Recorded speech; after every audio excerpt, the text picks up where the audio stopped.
Now, for most of the last decade, Kenyan retail chains with publicly listed Uchumi and privately owned Nakumatt in the lead have expanded across the country and across the region at breakneck speed. Today, however, the story of Kenyan retail is on a broken dreams. Uchumi, which came out of receivership barely 5 years ago, has scaled down the number of its stores, but both it and the current market leader, Nakumatt, have a significant pile-up of supplier debt, and they're both looking for fresh capital.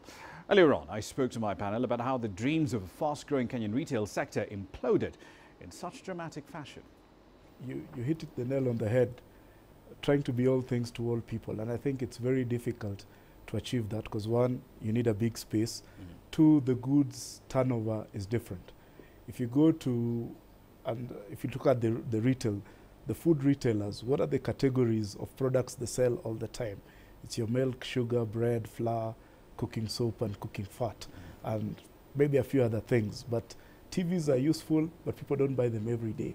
So it would be interesting to see what is the breakdown of inventory by category. And you may find, because food tends to be perishable, the turnover is much faster. So you may be holding a lot of stock which you don't need, yet there are also specialist retailers in other categories who maybe would be better suited or may have entered into better arrangements on how they manage their inventory, may not need the same type of space, but also now there's a lot of online shopping.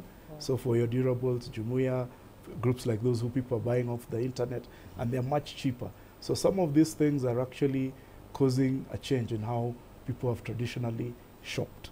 All these guys have been so focused on expanding to specific brick and mortar stores. Why have they all been blind to selling online?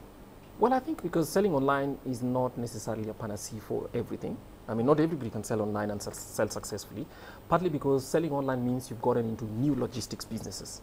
So that means that you overlay your inventory, its management with some other logistics for transportation, making sure that this reaches somewhere else. So perhaps they'll exploit, but I don't think it will necessarily be like-for-like replacement for the same business. So you'll probably need to retool to actually build a new one. And online businesses, yes, are nimble in the early stages because there are very little legacy costs and stuff like that, and they can build off a website or a convenient interface. I would think that anybody who thinks that the solution would not just to be sell online, there are things you can sell successfully online. Yeah.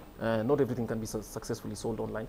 That's one. Secondly, the profile of your customers sometimes suggests that selling online is not necessarily will not be a solution because you can only reach a certain profile.